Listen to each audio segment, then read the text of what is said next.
So, let's proceed to the next topic, control structures, or also known as loop. You may encounter a situation when a block of code needs to be executed several number of times. In general, statements are executed sequentially. The first statement in the function is executed first, followed by the second, and so on. Programming languages provide various control structures that allows for more complicated execution paths. A loop statement allows us to execute a statement or group of statements multiple times. This diagram is the general form of a loop statement in most of the programming languages. Let me explain this. The diagram begins with a starting point represented by a circle. The flow then reaches a diamond shape labeled condition. This signifies a condition point where a condition is evaluated. The condition is checked to determine if it's the true or false. If the condition is true, the flow follows the path labeled if condition is true and proceed to the rectangular box labeled condition code. This code block is executed only if the condition is true. False path, if the condition is false, the flow follows the path labeled if condition is false and continues to the next step in the program. And the loop, it shows a loop back to the conditional code from the if condition is true path. This indicates that if the condition remains true, the conditional code will be executed repeatedly.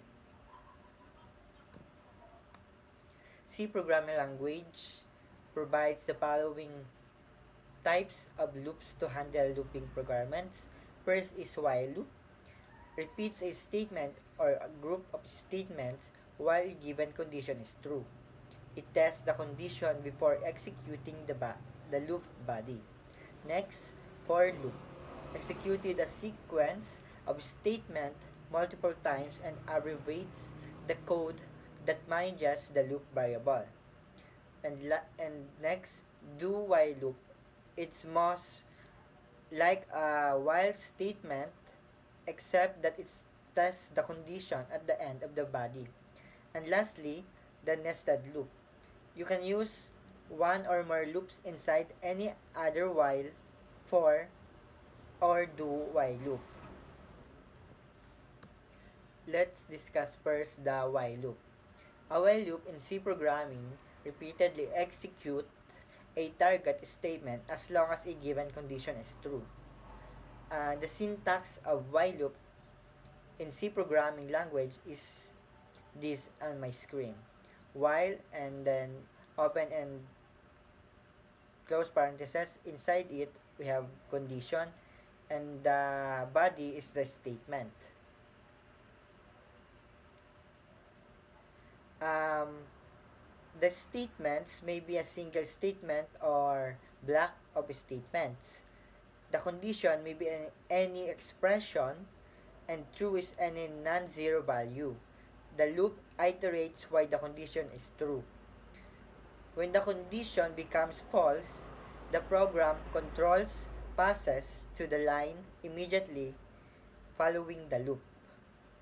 This is the diagram of the while loop. And now, we're going to try some of codes about while loop. So we're here in our C compiler. As you can see, we have code here. And when we try this is the following output. Let me explain that. The second line is the line includes the standard input and output library which provides function like printf for printing to the console. And the main function is the variable declaration which is in the 6 line, the line declares an integer variable named a and initialize it with the value of 10. And the while loop, which is in the 8th line, this loop continues to execute as long as the condition is true. And inside the loop, printf, which is in the 10th line, it prints the current value of a followed by a new line character.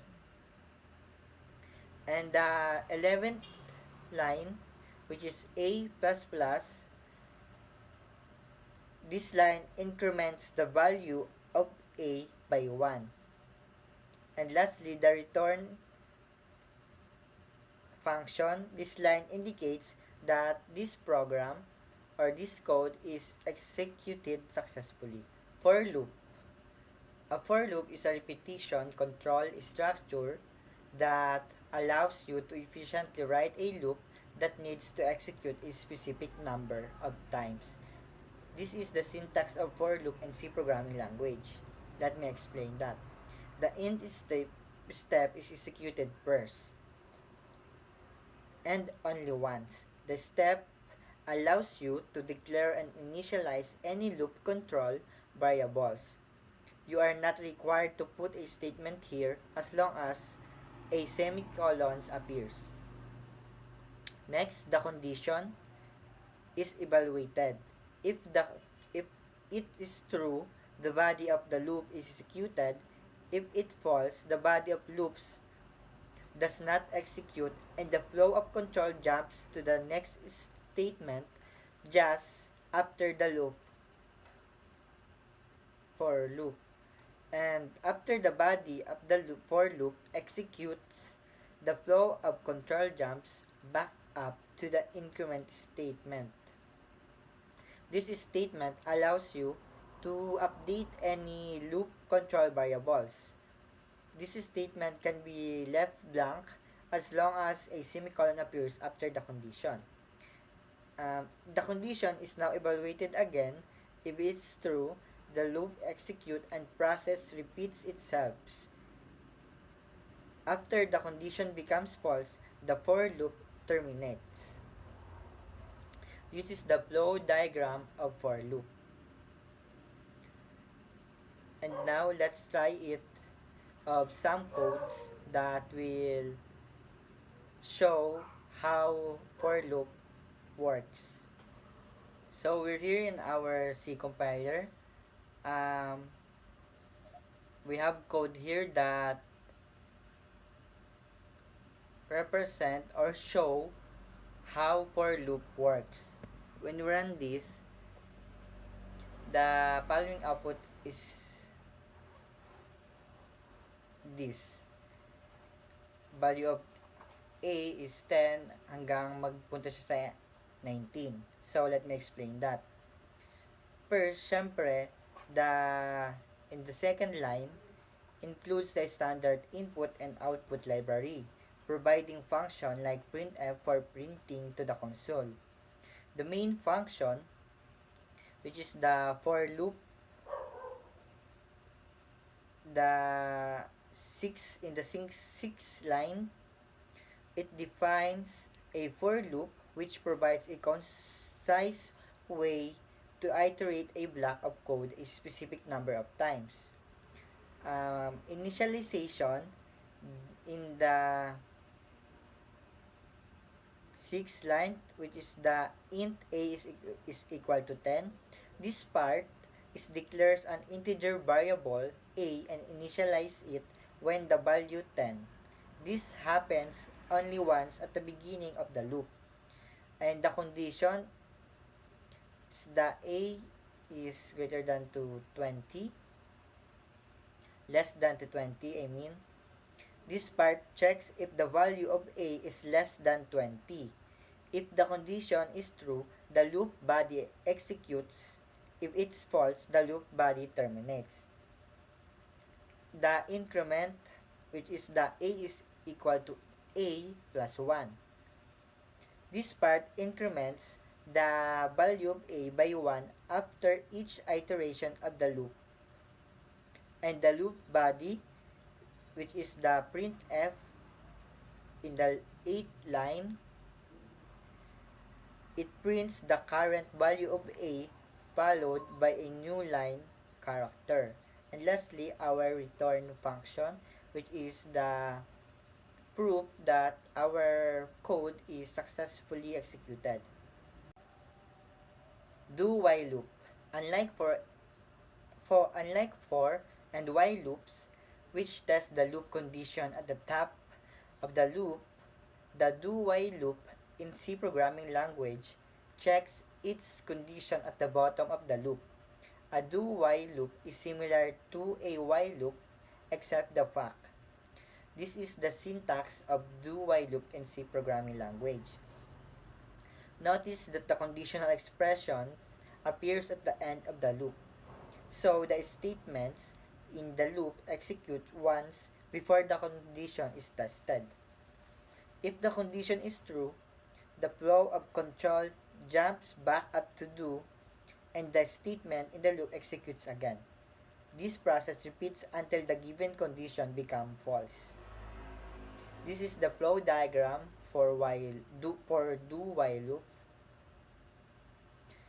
And let's try it for codes that show how do while loop works.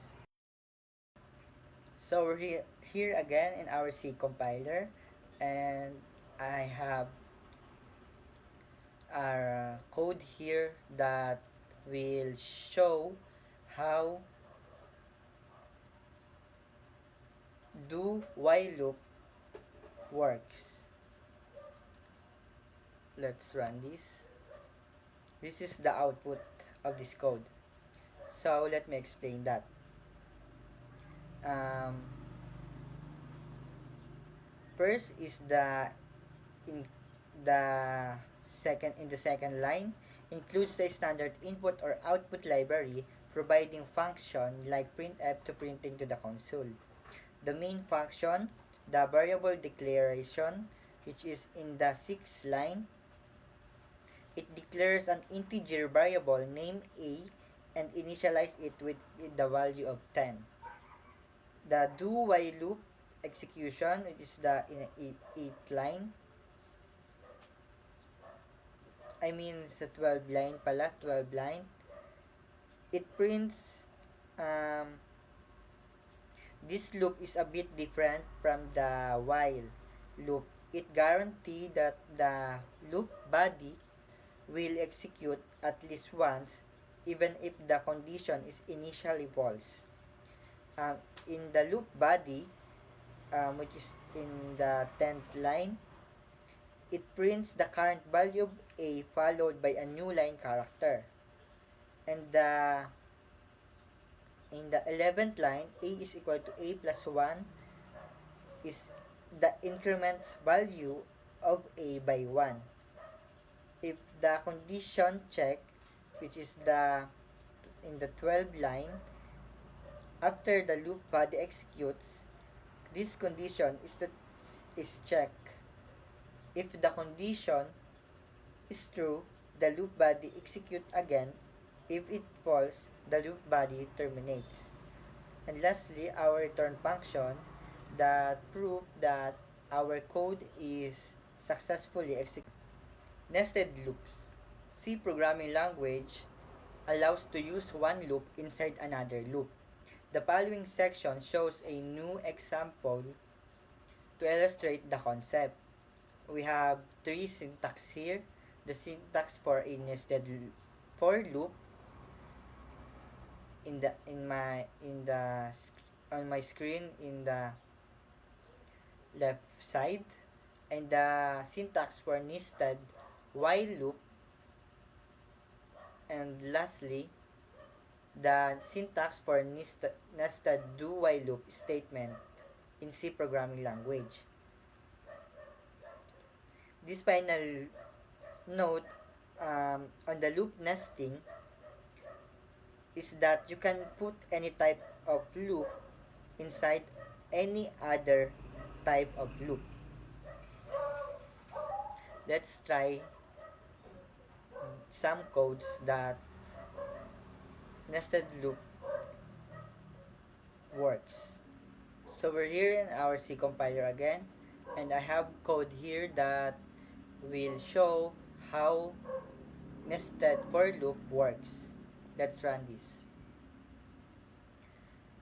This code is show the nested for loop that nag-ano siya ng simula 2 hanggang 50 na prime numbers. So, let me explain this code. Main function, which is in the outer loop, which is in the 8th line, this loop iterates through numbers from 2 to 49. And inner loop is this loop iterates through potential divisors of the current number I starting from 2 and going up to the square root of I. Divisibility check. If I is divisible by j, meaning j is a factor of I, the loop breaks. Prime check. After the inner loop completes, if no factor was found, the loop didn't break. It means the number I is prime. This is because if the number has a factor greater than its square root, must also have a factor smaller than its square root. And lastly, the return function, which is proof that our code is successfully executed. So let's proceed to the loop control statement. Loop control statement changes execution from its normal sequence. When execution leaves a scope, all automatic objects that were created in that scope are destroyed. C supports the following control statement. First is break statement. It terminates the loop or switch statement and transfers execution to the statement immediately following the loop of switch. Next, continue statement causes the loop to skip the remainder of its body and immediately retests its condition prior to rewriting. And lastly, go to statement transfers control to the labeled statement. Let's discuss first the break statement and C programming. It has the following two usage. When break statement is encountered inside a loop, the following is immediately terminated and the program control resumes at the next statement following the loop. It can be used to terminate a case in the switch statement. This is the syntax of break statement in C. And this is the flow diagram.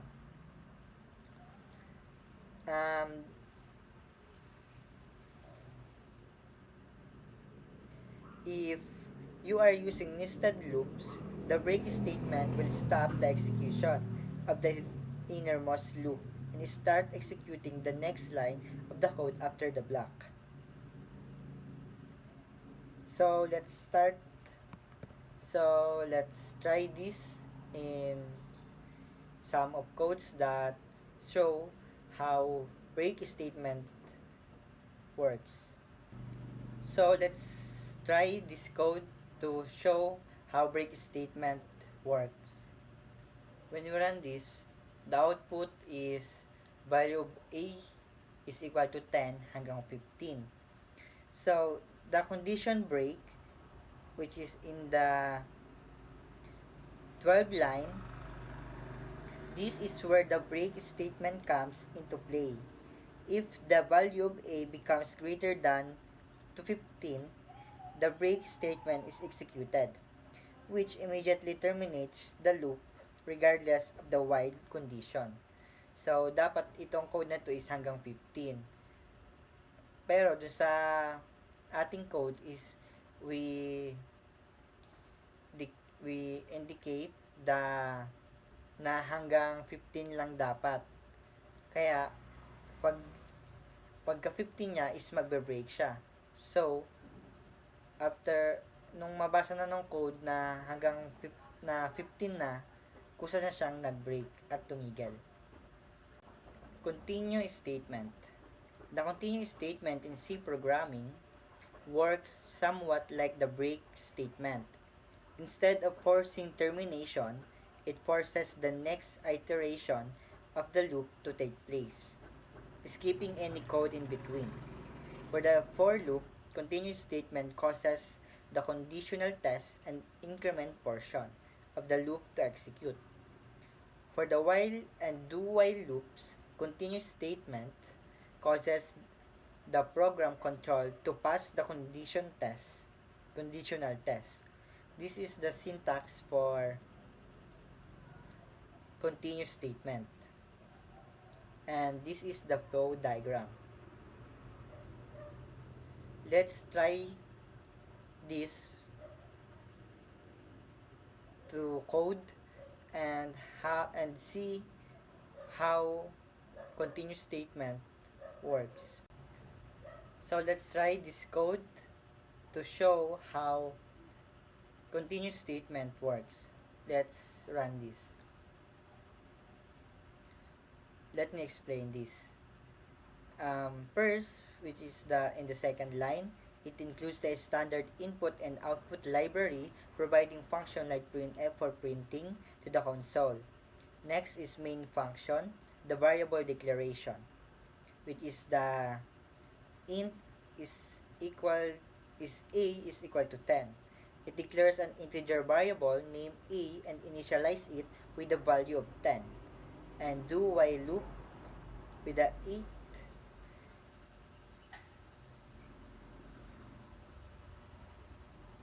with the 8 in the 8 hanggang 18.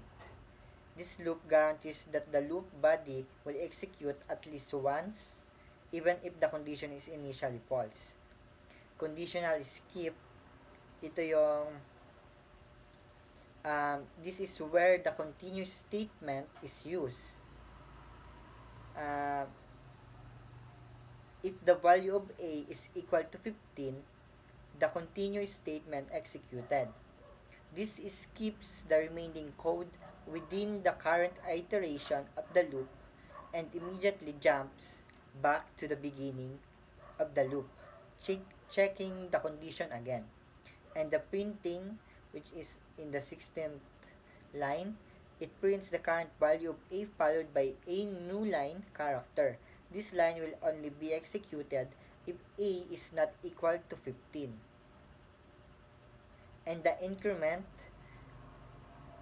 which is the a plus plus the semicolon, it this is the increment value of a by 1. And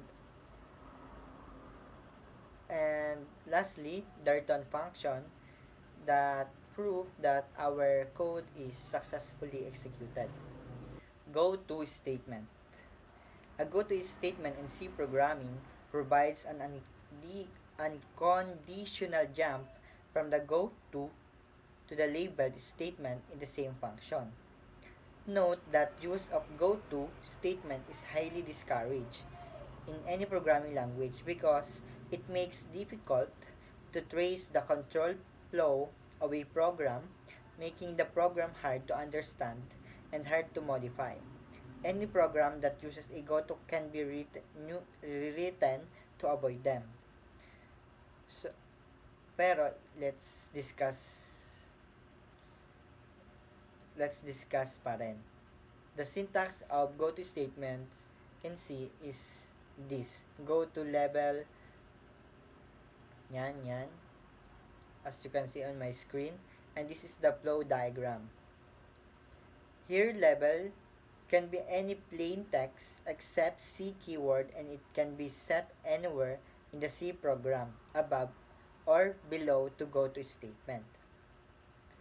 So let's try this for the let's try this how to work go statement.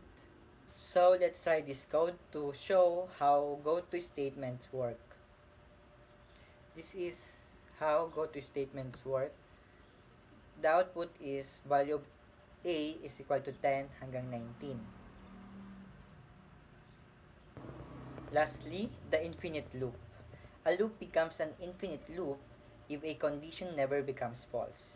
The for loop is traditionally used for this purpose, since none of the three expressions that form the for loop are required.